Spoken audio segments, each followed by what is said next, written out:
ভালোবাসার ৩ দশক পার করলেন নাঈম শাবনাজ জুটি। ঢাকাই সিনেমার ৯০ দশকের অন্যতম এই জুটির ১৯৯১ সালের ৪ অক্টোবর চাঁদনী সিনেমার মাধ্যমে রূপালী পর্দায় অভিষেক হয়। ক্যারিয়ারের প্রথম সিনেমাতেই বাজিমাত করেন তারা। তুমি এসেছিলে পরশু, কাল কেন আসোনি। নাঈম শাবনাজের পর্দার সেই রোমান্সের ছোঁয়া লাগে তাদের বাস্তব জীবনেও। বাধা পড়েন ভালোবাসার বন্ধনে, গড়ে তোলেন দুজনের সুখের সংসার। ৫ অক্টোবর ভালোবাসার ৩ দশক পূর্ণ করলেন নাঈম শাবনাজ। আকাশে ছিল না বলে হয় চাঁদের পালকি। আজ বিবাহিত জীবনের ৩১ বছরে পা রাখলেন এই তারকা দম্পতি। বর্তমানে ২ মেয়েকে নিয়ে সুখের সংসার নাঈম শাবনাজের। ১৯৯৪ সালের ৫ অক্টোবর বিয়ে করেন তারা। মূলত ২০-এর বাঁশি সিনেমায় অভিনয় করতে গিয়েই দুজনের মধ্যে প্রেমের সম্পর্কের গভীরতা বাড়ে।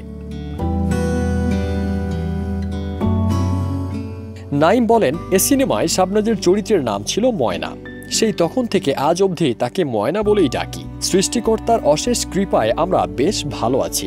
তার দরবারে লাখো লাখো শুকরিয়া, আমাদের সুস্থ রেখেছেন, ভালো রেখেছেন।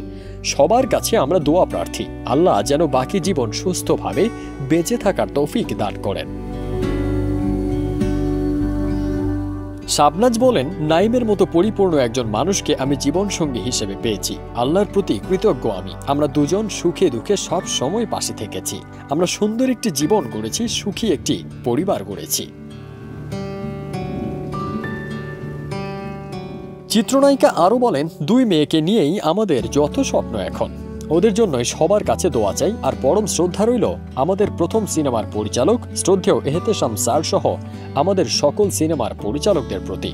প্রসঙ্গত, সোনিয়া, দিল, ২০-এর বাঁশি, চোখে চোখে, অনুতপ্ত, লাভ সিনেমাগুলো দিয়ে তারা দর্শক নন্দিত জুটি হিসেবে প্রতিষ্ঠা পান ঢালিউডে।